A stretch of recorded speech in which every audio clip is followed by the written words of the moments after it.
Salam sejahtera untuk kita semua. Kali ini saya ingin membagikan pengetahuan mengenai teknik menulis ilmiah terkait dengan paragraf dan parafrase.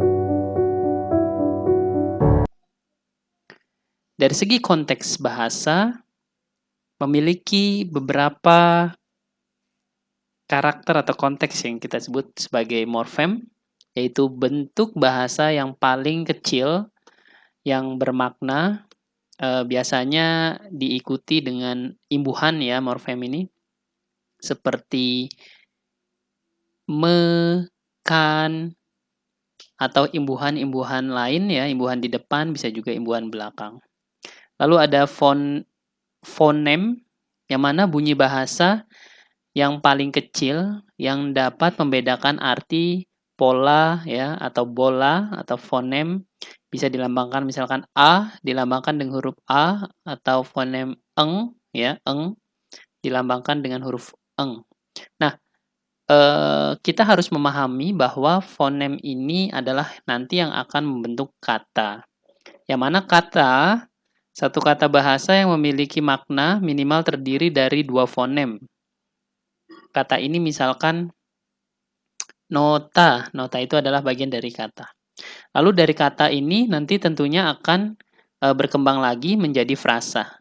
Yang mana frasa merupakan kumpulan atau kelompok kata yang hanya menduduki satu fungsi, memiliki subjek, predikat objek, keterangan, atau pelengkap ya.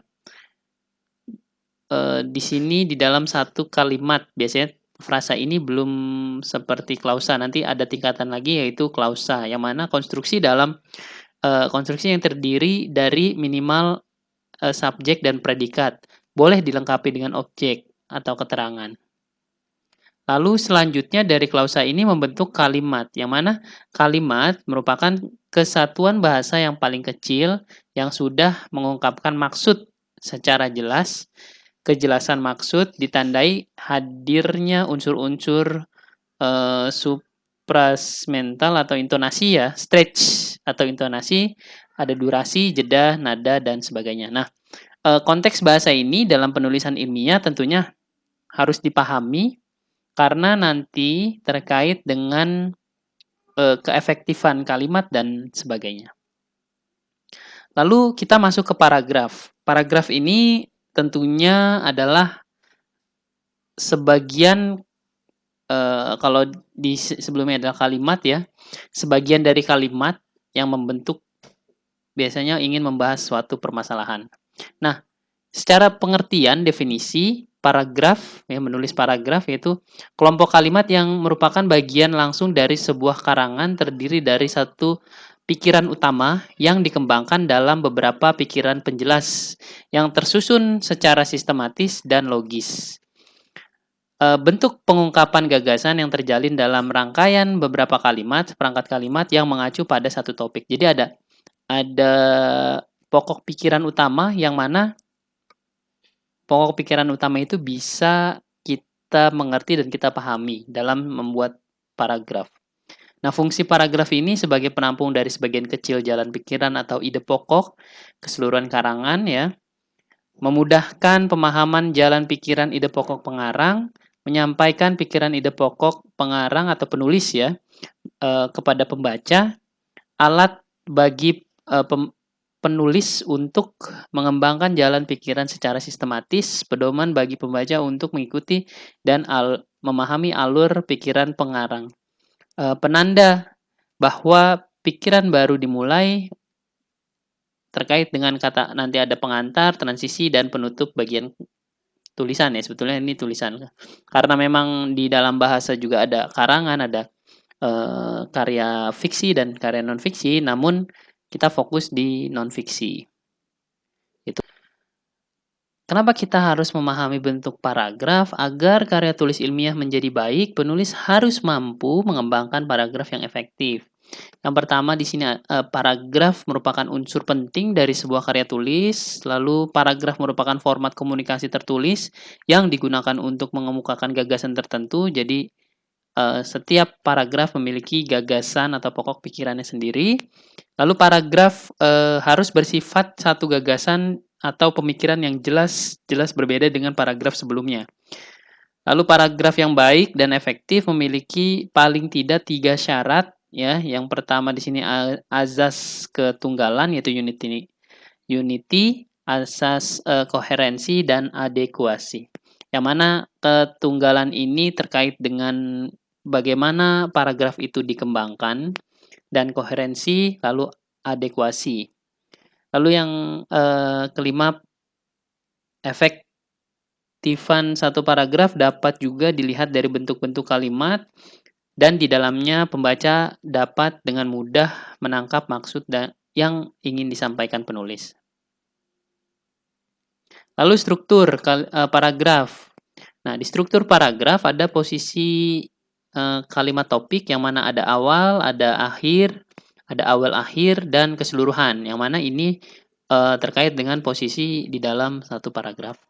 Lalu ada ciri kalimat topik yang mana mengandung permasalahan potensial, kalimat lengkap dan berdiri sendiri, lalu memiliki arti yang cukup jelas, dapat dibentuk tanpa bantuan kata sambung atau frase transisi.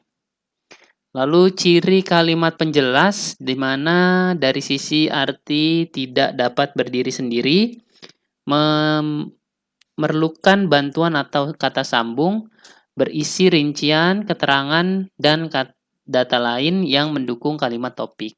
Lalu syaratnya, ya ini tadi kesatuan, jadi satu gagasan utama diikuti oleh beberapa gagasan penghubung atau sejenisnya. Nah ini unity atau kesatuan, lalu kepaduan, ya atau koherensi, penggantian, pengulangan, penghubung antar kalimat. Nah ini termasuk dalam kepaduan di dalam paragraf. Lalu kelengkapan, yang mana kelengkapan ini berisi kalimat penjelas untuk menunjang kejelasan kalimat topik. Lalu jenis paragraf.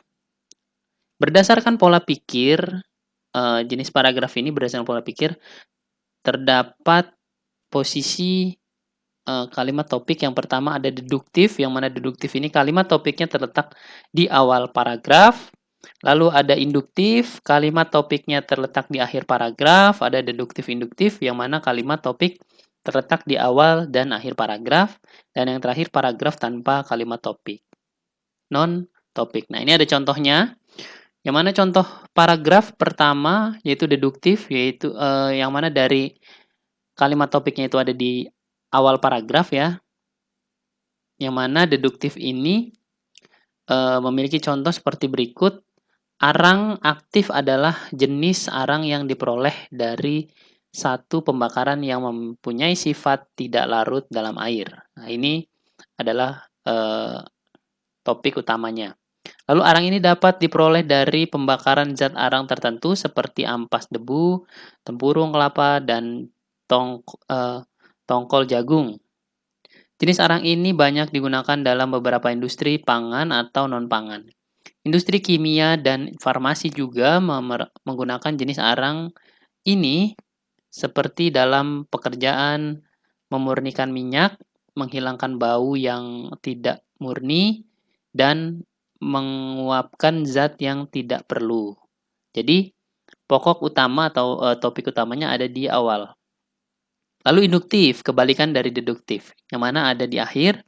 Kita baca ya, 2 anak orang kecil ditemukan tewas di pinggir jalan Jenderal Sudirman. Seminggu kemudian seorang anak wanita hilang ketika pulang dari sekolah. Sehari kemudian polisi menemukan bercak-bercak darah di kursi belakang mobil John. Polisi juga menemukan potret 2 orang anak kecil yang tewas tersebut di dalam kantong celana John.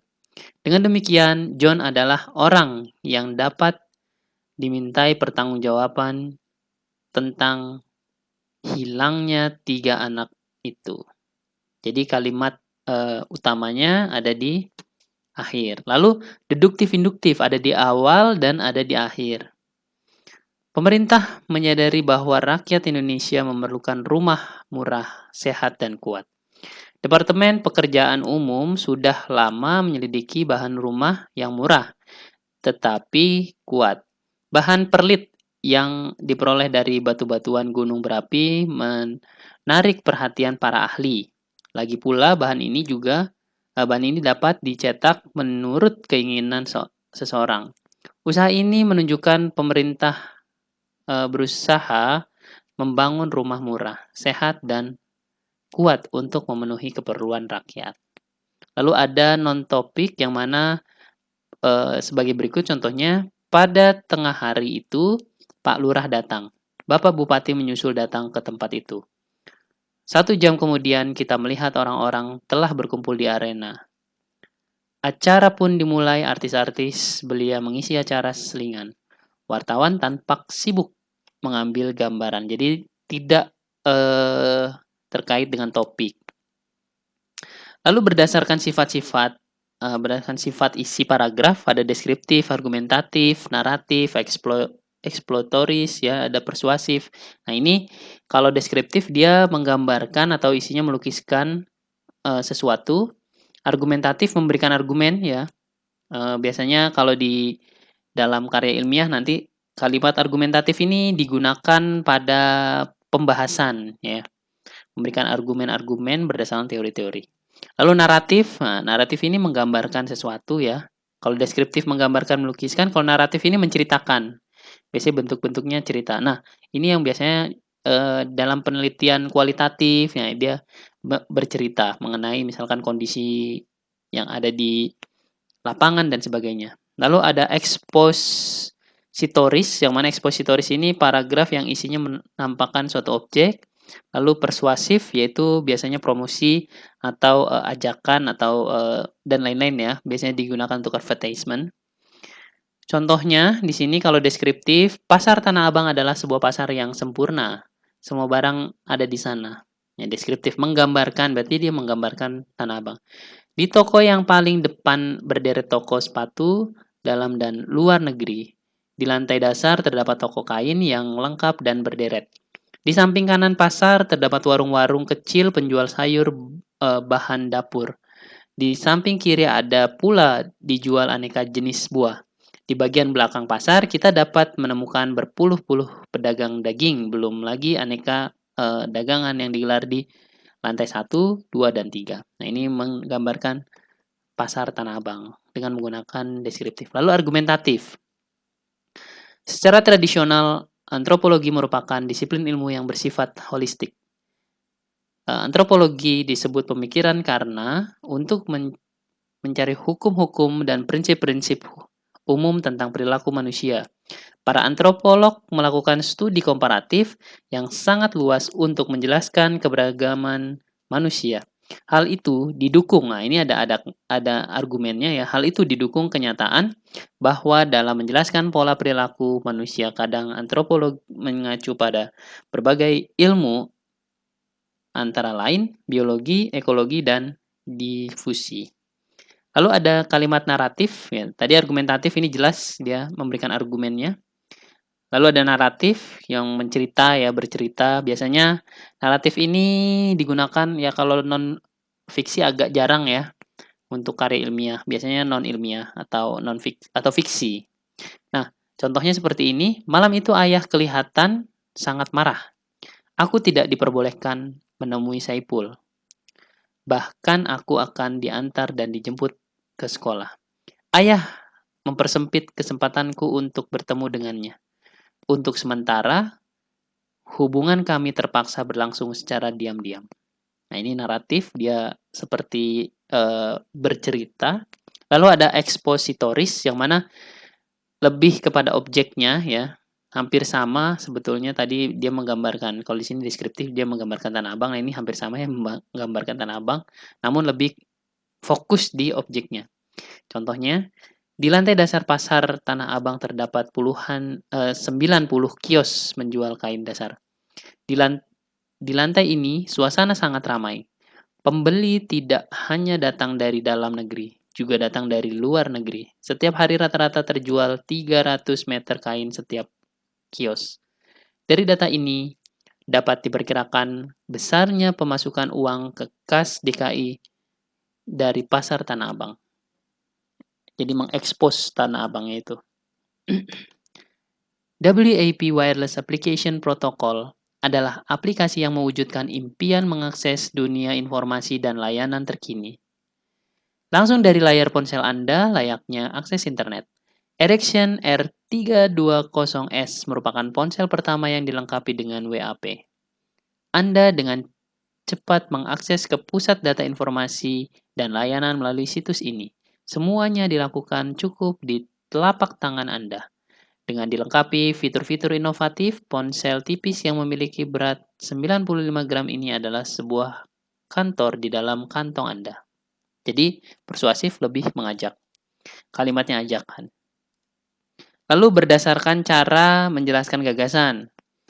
Nah, ini ada paragraf contoh, pikiran utamanya dijelaskan dengan memberikan contoh, lalu ada paragraf analogi, pikiran utama dijelaskan dengan mengibaratkan atau mengumpulkan dengan sesuatu yang memiliki kesamaan sifat. Lalu ada paragraf sebab akibat yang mana pikiran utama dijelaskan dengan menggunakan sebab akibat dari pernyataan-pernyataan. Lalu ada paragraf kronologi yang mana pikiran utamanya dijelaskan dengan memberikan keterangan secara terperinci A sampai Z. Paragraf perincian yang mana pikiran utama dijelaskan dengan memberikan uraian secara rinci.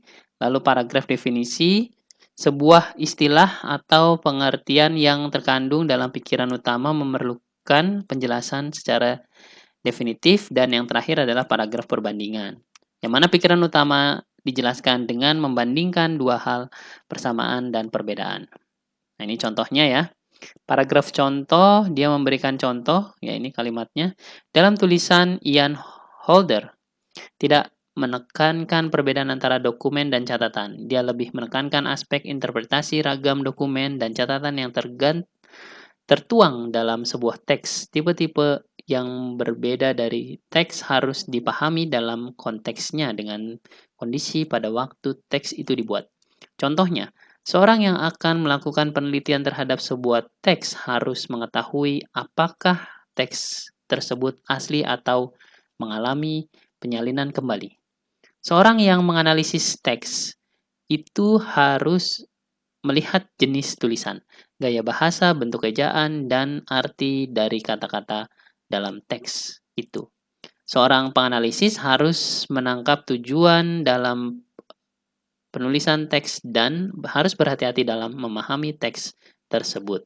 Karena ini menyangkut pemahaman antara penulis dan pembaca. Ini paragraf contoh, jadi ada contoh yang diberikan. Lalu ada paragraf analogi, yang mana paragraf analogi ini memberikan analogi seperti ini. Pencabangan satu bahasa Porto menjadi dua bahasa baru atau lebih. Tiap-tiap bahasa baru itu dapat bercabang, pula dapat seterusnya. Pencabangan bahasa ini dapat disamakan dengan pencabangan sebatang pohon. Pada suatu waktu batang pohon memerlukan cabang-cabang baru. Tiap cabang kemudian bertunas dan tumbuh menjadi cabang-cabang baru. Cabang-cabang ini pun kemudian mengeluarkan ranting-ranting baru. Demikianlah pencabangan seterusnya. Proses pencabangan ini sama dengan pencabangan pada bahasa. Ini dia ada analoginya yang digambarkan pada cabang pohon tersebut. Lalu ada paragraf sebab akibat. Nah, ini contohnya, proses pemilihan Capres dan Cawapres 2004 berdampak positif bagi masyarakat. Mereka semakin sadar akan hak-haknya. Mereka tidak hanya menyadari hak politiknya, melainkan juga hak mendapatkan kesejahteraan. Mereka merasakan bahwa penderitaan dan kesulitan hidupnya merupakan akibat semakin meluasnya pejabat yang korupsi. Untuk menjamin tidak korupsi, para calon legislatif, eksekutif, dan yudikatif itu diminta kesediaannya menandatangani kontrak politik. Jadi ada sebab dan akibat. Lalu ada paragraf kronologi, yang mana paragraf kronologi ini menceritakan ya kronologi seperti berikut. Proses kejadian manusia menurut ahli antropologi adalah sebagai berikut. Sejenis makhluk yang disebut primat muncul pertama kali dari mamalia kira-kira 70 juta tahun yang lalu. Setelah berevolusi selama lebih kurang 40 juta tahun, makhluk primat itu bercabang-cabang. Di antaranya sejenis cabang yang disebut di antaranya sejenis cabang yang disebut hominoid. Setelah menempuh kurun 5 Setelah menempuh kurun waktu 15 juta tahun dari homonoid itu lahirlah sejenis kera yang disebut pongid. Setelah menempuh kurun waktu 15 juta tahun lagi dari pongid lahirlah makhluk baru yang disebut hominid, yaitu manusia. Ini kronologi ya, dia menceritakan kronologi dari satu paragraf. Lalu ada paragraf definisi. Alat indera adalah alat yang dimiliki manusia untuk mengenal sesuatu. Alat tersebut ada 5. Mata, telinga, hidung, lidah, dan kulit. Mata berfungsi untuk mengenal rupa atau warna. Telinga untuk mengenal suara, hidung untuk mengenal bau-bauan, lidah untuk mengenal rasa, dan kulit untuk mengenal halus dan kasarnya sesuatu. Jadi ini mendefinisikan sesuatu. Lalu yang terakhir paragraf perbandingan yang membandingkan sesuatu. Isogloss dan heterogloss merupakan dua istilah yang berbeda, tetapi pada dasarnya keduanya sama. Isogloss adalah sebuah garis imajiner yang diterapkan pada sebuah peta bahasa. Pengertian heterogloss juga berbunyi demikian. Perbedaannya terletak pada tujuan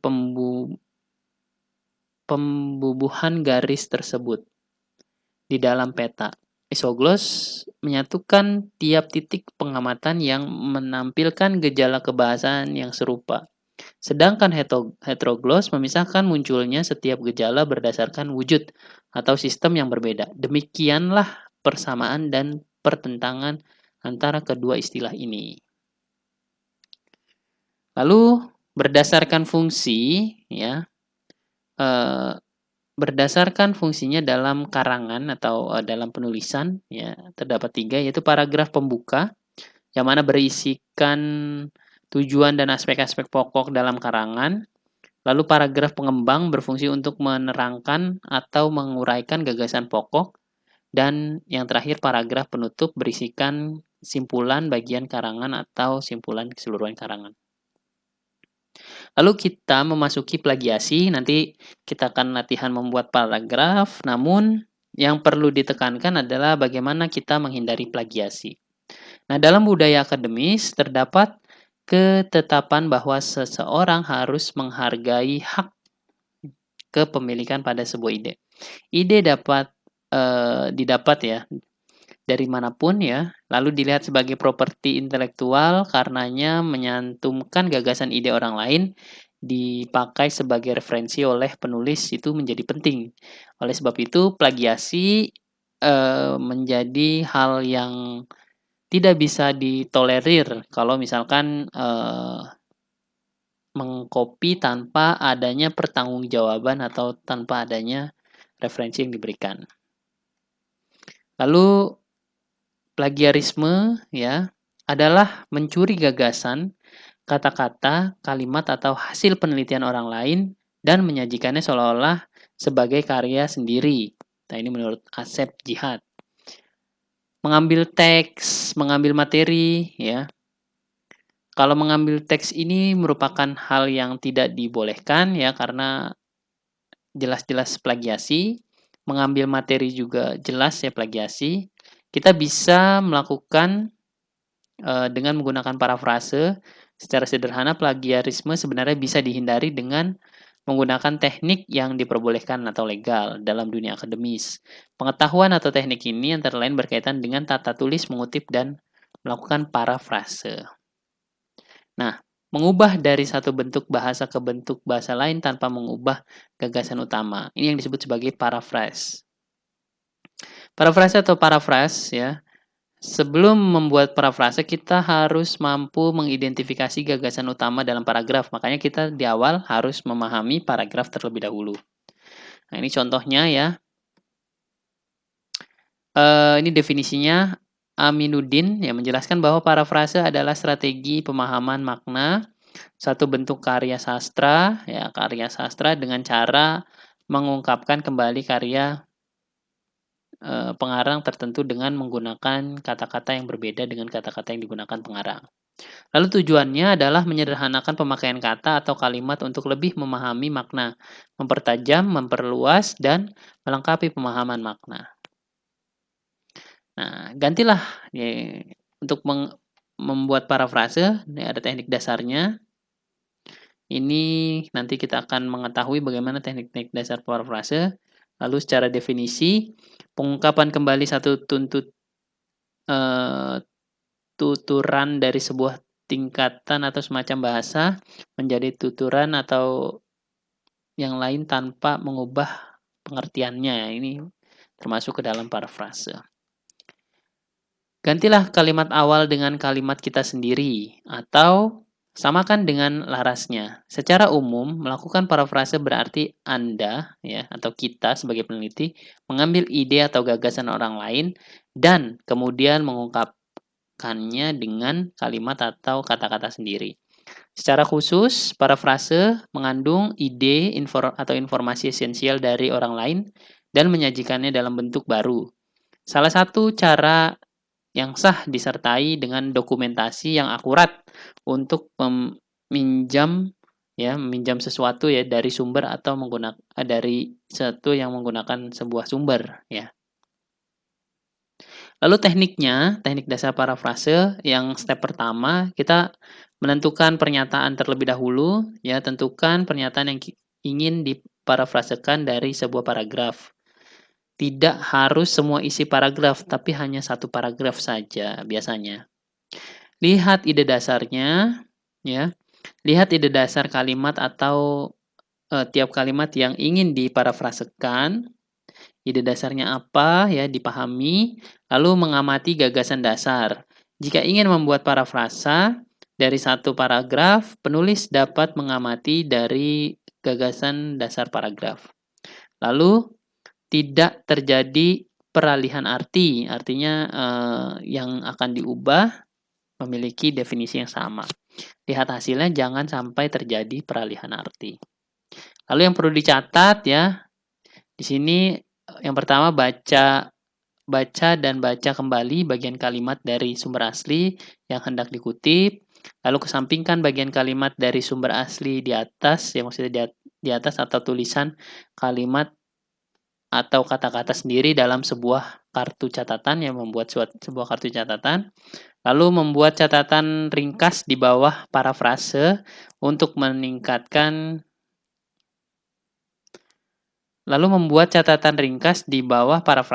mengingatkan kelak tulisan kata-kata kunci atau frase untuk menunjukkan pokok-pokok masalah dari parafrase. Memeriksa kembali susunan kalimat dengan susunan kalimat aslinya untuk memastikan bahwa versi dari susunan kalimat yang dibuat secara akurat mengungkapkan semua informasi penting dalam sebuah bentuk baru. Lalu, melakukan parafrase akan melibatkan kemampuan untuk menunjukkan pemahaman seorang dari materi yang akan dibaca dengan mengungkapkannya dengan kata-kata sendiri. Lalu tekniknya, parafrase ada teknik mengubah penghubung kalimat, misalkan tetapi, di pihak, sementara, sama, ya ini mengubah. Lalu mengubah bentuk kata,